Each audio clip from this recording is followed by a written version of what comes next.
Joys of life. Yes. So cinema career మొదలుపెట్టిన తర్వాత కంటిన్యూస్గా వెళ్తూ వెళ్తూ మీ మధ్యలో పెద్ద బ్రేక్ వచ్చింది మీకు. No. అది అందరికీ తెలిసిన విషయం. Do you regret that break? A lot, yes. అంటే ఇంకా మిస్టేక్ జరిగిపోతాయి. And I've మిస్టేక్ done- అంటారా, అది ఎక్స్పీరియన్స్ అంటారా? ఆ టైం కదా మిస్టేక్ అండి డెఫినెట్గా. Because it's very expensive mistake though. అంటే ఒక 10-20 ఇయర్స్ పోతుంది ఇంకా బ్యాక్వర్డ్ అగైన్. ఒక చిన్న తప్పు అనేది ఇన్వెస్టింగ్ ఆ మొమెంట్లో మనం తీసుకునే ఒక ఆవేశంగా తీసుకునే ఒక డెసిషన్ వల్ల I'm sure lot of women or men also will be connecting. Because 10 years 20 years వెనకపడిపోతాం. అది అహంతోటో అహంకారంతోటో కోపంతోటో మూర్ఖత్వంతోటో అమాయకత్వంతోటో ఏదో ఒక రీజన్ ఉంటుంది ఆ ఒక పిచ్చి డెసిషన్ తీసుకోవడానికి. అది మమ్మల్ని 10-20 ఏళ్ళు వెనకాలేసేస్తుంది. కానీ ఆ 10-20 ఏళ్లలో మనం చేసింది తప్పు అని మనం గ్రహించగలిగి మనం ముందుకు వెళ్ళాము అని అంటేనే మనం we can grow in life. కానీ if we keep repeating that mistake, life will keep teaching you the same lesson again.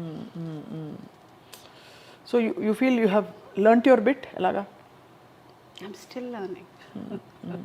Life is such. Nobody is perfect. ఏమేం కోల్పోయారు ప్రగతి మీరు తీసుకున్న ఒక రాంగ్ డెసిషన్ వల్ల? ఒకటి career could have been much better. అంటే అప్పుడు ఇంకా నేను ఇప్పుడు ఉన్నంత ఫోకస్డ్గా, లేకపోతే నేను క్యారెక్టర్ ఆర్టిస్ట్గా స్టార్ట్ చేసినప్పుడు ఉన్నంత ఫోకస్డ్గా నేను హీరోయిన్గా ఉన్నప్పుడు చేసి ఉంటే that would have been a life changing thing. I would have been in a different category altogether. And early marriage. That was one of the things you've shared earlier also, a couple of times. Early marriage. అదొక I think that also could have. అప్పటికి you didn't have a sense of అంటే ఏం జరుగుతుంది are నేనేం కోల్పోతున్నాను అనేది. దాన్ని అమాయకత్వం అనటానికి లేదు, మూర్ఖత్వం. ఆ ఏజే అలాంటిది. ఐ థింక్ అన్నీ తెలుసు, నాకు అన్నీ తెలుసు ఫీలింగ్లో ఉంటారు ఆ ఏజ్లో.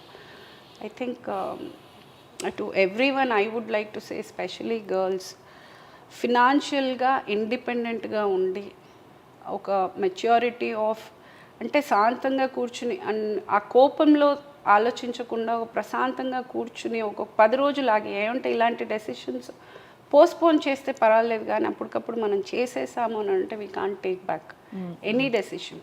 Can be postponed. మనం ఇప్పటికిప్పుడు పెళ్ళి ఇప్పటికిప్పుడు అనుకొని చేసుకోవడం కన్నా 5 సంవత్సరాలు ఆగి చేసుకోవడంలో తప్పలేదు. It can be postponed. అప్పుడు పరిస్థితులు అట్లా వచ్చాయా, మీరు ఆలోచించలేని పరిస్థితులు? అన్ని పరిస్థితులు కాదు, కల్పించుకుంటాం మనం ఇంకా వచ్చేవేమి ఉండవు, మనం తెచ్చుకోవడం అవన్నీ. మన టైం బాగోకపోతే అన్నీ వచ్చేస్తాయి.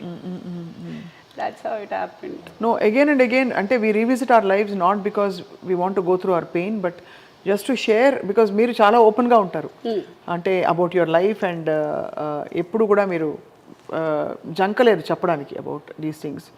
But what is amazing is వాటిలోంచి నిలదొక్కుని బయటకు వచ్చి you restarted your career and shining స్టార్లా ఉన్నారు.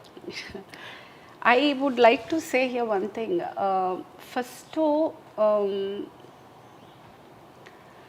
నేను ఓపెన్గా అందరూ ప్రతి ఒక్కరు, ఐ మీన్ దిస్ ఈజ్ కామన్గా ప్రతి ఒక్కరు చెప్పే పాయింట్ ఏంటంటే I'm very open about everything and I'm like a open book. For the reason, నేను ఏది సిగ్గుపడే పని చేయలేదు. ఒక అమాయకత్వంతోటో మూర్ఖత్వంతోటో తెలియకో తీసుకున్న ఒక డెసిషన్స్ తోటి నా లైఫ్ని నేను ఇబ్బంది పరుచుకున్నానే, కానీ నేను సిగ్గుపడే పని కానీ లేకపోతే నేను ఎంబారసింగ్గా ఫీల్ అయ్యేది కానీ I have not done. So and మనం ఏది చేసినా బయటికి చెప్పుకోగలిగినప్పుడే then I feel it's a complete life according to me. అంటే మనం చెప్పుకునేది దాచుకోవాల్సి వచ్చింది అని అంటే then you are doing something really wrong. Correct.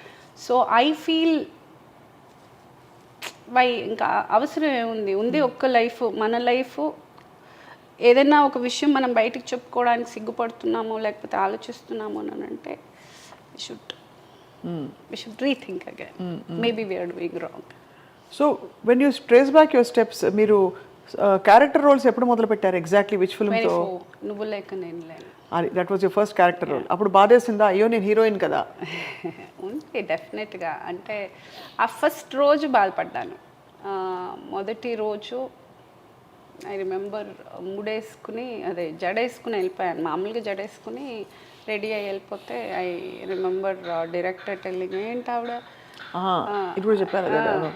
So అది బాధ అనిపించింది బాగా. తర్వాత ఏజ్కి అంటే అది చేస్తున్నాను అనే దానికన్నా అప్పుడు ఈ చిన్న వయసులో ఇలా చేయాల్సి వస్తోంది, ఈ మదర్ క్యారెక్టర్ చేయాల్సి వస్తోంది, హీరోయిన్గా చేసి ఉండుంటే అప్పుడు ఆ regret that minute I went through. అప్పుడు ఐ రిమెంబర్ క్రయింగ్ ఒక 15-20 minutes ఎక్కి ఏడ్చాను. ఏడ్చి కళ్ళు తుడుచుకుని బయటకు వచ్చిందని ఈ రోజు దాకా I never looked back on that. Healed completely. ఇంకంతే ఆ ఒక్క పాయింట్లో. ఆ తర్వాత now I feel you know that was a good decision. ఇప్పుడు మీరు being on your own completely acting ఇండస్ట్రీలో అంటే చాలా ఇక్కడ నార్మ్స్ ఉండవు. లైక్ యూనో ఇది జీతం అని చెప్పరు, మన రెమ్యూనరేషన్స్ మనమే మాట్లాడుకోవాలి, మన టర్మ్స్ ఏంటో మనమే చెప్పాలి. We have to take care of your self end to end. ఎలా చేస్తారు అది? అంటే అంత ఇండిపెండెంట్గా, అంత బోల్డ్గా, ఎవరో రెమ్యూనరేషన్ ఇవ్వరు, ఫస్ట్ హాఫ్ ఇస్తారు, సెకండ్ హాఫ్ సినిమా అయిపోతుంది ఇవ్వరు, ఇలాంటివన్నీ చాలా చిరాకు. ఒకటి ఫస్ట్ మేనేజర్ ఉంటారు. సో అది దట్ వాజ్ సంథింగ్. అంటే కాకపోతే బిగినింగ్ డేస్లో నేను క్యారెక్టర్ ఆర్టిస్ట్గా వచ్చిన కొత్తల్లో లేరు. కానీ ఐ డెంట్ ఫేస్ బికాస్ నేను చేసినవన్నీ మంచి పెద్ద కంపెనీలే. ఇప్పటిదాకా నేను వర్క్ చేసినవన్నీ very professional and high budget మూవీసే ఎక్కువ చేస్తున్నాను. 90% of my work is all big films. So మాట్లాడినట్టు ఎప్పుడు నాకు ఇచ్చేవాళ్ళు. And I have not had any ఎక్కడ ఆ విషయంలో నాకు డేట్స్ దగ్గర కానీ డబ్బుల విషయంలో కానీ ఎప్పుడు ఇబ్బంది రాలేదు. ఎప్పుడు. బట్ సి అంటే వై ఐఎమ్ ఆస్కింగ్ ఈస్ మనం వాట్ వీఆర్ వర్త్ అని ఒక హీరోయిన్ మీరు వాళ్ళు అది వాళ్ళంతే వాళ్ళే డిసైడ్ చేసి చెప్తారు. మనం అండ్ ఆ జెండర్ బయాస్డ్ కూడా ఉంటుంది కదా, డెఫినెట్గా ఉంటుంది. Because I think it is there everywhere. ఇప్పుడు ఒక హీరోయిన్కి ఇచ్చే రెమ్యునరేషన్ హీరోతో కంపేర్ కూడా చేయలేము. And the same with character actors also. ఇప్పుడు ఒక మెయిల్ క్యారెక్టర్ యాక్టర్కి ఇచ్చే అమౌంట్ మళ్ళీ ఫీమేల్ యాక్టర్కి ఇచ్చే amount is you can't compare. So that is there, that is how it is. It is what it is. అది accept చేసుకుని ముందు దురుపు నేర్పడం అంతే. అంటే ఇప్పుడు మనం మాట్లాడడం వల్లనో ఏదైనా మారుతుంది, ఇది ఖచ్చితంగా అయిపోతుంది అని అనుకుంటే మాట్లాడినా ఒక ప్రయోజనం ఉంది. ఇంకా మనము system is like that, you can't do anything about it. కాకపోతే okay you put your stand. ఇప్పుడు నేను ఇంత తీసుకుంటున్నానంటే ఇంతే తీసుకుంటాను, లేకపోతే నేను వర్క్ చేయను అనేది నా decision.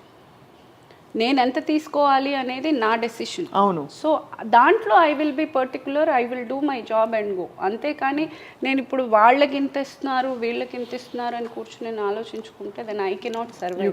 First of all doesn't make sense. It doesn't make sense. అది not the way to deal with things. మనం అంటే నో కంపారిజన్. ఇప్పుడు నాది నేను ఓకే ఫైన్ ఇంతవరకు ఓకే నేను ఇంతవరకు తీసుకోవచ్చు, నాది ఇంతవరకు నేను ఐ కెన్ ఆస్క్ ఫర్ అన్నప్పుడు I think I can just go about.